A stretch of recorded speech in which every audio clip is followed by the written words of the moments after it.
आपका मैं स्वागत करता हूं इस नॉलेजेबल वीडियो में। आज मैं बात करूंगा इंडियन इकोनॉमी का बैकबोन और father of all bank reserve bank of India के बारे में। जी, शुरुआत करते हैं वीडियो की। और सबसे पहले जानते हैं रिजर्व बैंक ऑफ इंडिया का शुरुआत क्यों हुआ। तो इसके लिए हम थोड़ा सा हिस्ट्री में जाएंगे, इतिहास में अगर जाएंगे। ईयर था 1915 से लेकर 1923 के अराउंड तकरीबन 70 बैंक ओपन हुए और क्लोज हुए। ये बड़ी बात थी कि 70 बैंक का खुलना बंद होना, इसका क्या रीजन था। तो उस टाइम पे इंडिया पे रूल कर रहा था ब्रिटिश गवर्नमेंट। तो ब्रिटिश गवर्नमेंट ने दो लोगों को अपॉइंट किया, हिल्टन और यंग को। इस दो लोगों का अपॉइंटमेंट हुआ 1926 में, और इस अपॉइंटमेंट को कहा जाता है the royal commission of Indian economy and finance. Hilton young commission भी कहा जाता है। 1926 में इनका अपॉइंटमेंट हुआ।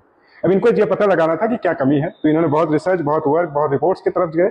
और उसके बाद इनके जो रिसर्च वर्क चल रहा था, उस रिसर्च वर्क में इन्होंने एक बुक पढ़ी, the problem of rupees where its origin and solution.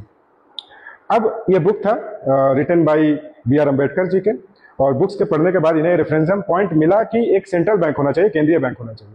और इन्होंने रिकमेंड किया कि रिजर्व बैंक ऑफ इंडिया होना चाहिए, भारत का केंद्रीय बैंक।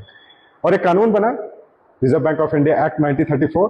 और कानून के बाद 1935 1 अप्रैल को रिजर्व बैंक ऑफ इंडिया का एस्टेब्लिशमेंट हुआ। पहले कोलकाता में हुआ, तकरीबन 1937 के दौरान ये शिफ्ट हो गया मुंबई में, और आज भी मुंबई में इसकी हेड ऑफिस है। अब रिजर्व बैंक ऑफ इंडिया के जो पहले गवर्नर थे वो सर ऑसबॉर्न स्मिथ थे। और पहले इंडियन गवर्नर अगर बात करें 1942 के अराउंड, वो थे C.D. देशमुख। आज के डेट के जो प्रेजेंट गवर्नर है संजय मल्होत्रा है, और फॉर्मर जो गवर्नर थे शक्तिकांत दास थे। अब बात करते हैं RBI करता क्या क्या है। RBI हमारे पूरे भारत के अर्थव्यवस्था का बैकबोन क्यों कहा जाता है? बिकॉज RBI हमारे पूरे भारत की जो महंगाई है, इन्फ्लेशन को कंट्रोल करना, करेंसी प्रिंट करना, करेंसी मेंटेन करना, कितना सप्लाई हो, हमारी देश की जो GDP हो उसके अकॉर्डिंग करेंसी होनी चाहिए। इस करेंसी के लिए RBI रिजर्व रखता है तकरीबन 200 करोड़, जिसमें गोल्ड और कैश कंबाइंड होती है। RBI के पास मेंटेन होता है फॉरेक्स, फॉरेन रिजर्व।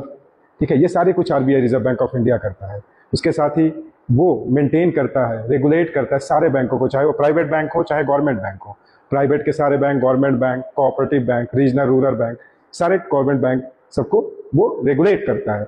और उसके बाद नॉन बैंकिंग फाइनेंशियल कॉर्पोरेशन को भी वो मेंटेन करता है, रेगुलेट करता है। स्पेशल फाइनेंशियल इंस्टीट्यूशन को भी, जैसे NABARD, EXIM, small industrial development bank, इसके बाद आपका जो हाउसिंग डेवलपमेंट बैंक, सबको ये मेंटेन करता है। तो रिजर्व बैंक ऑफ इंडिया इसीलिए इंडियन इकोनॉमी की बैकबोन इसको कहा जाता है। इस तरीके की नॉलेजफुल वीडियो देखने के लिए हमें फॉलो करें, और हमें लाइक भी करें, हमारे वीडियो को शेयर करें।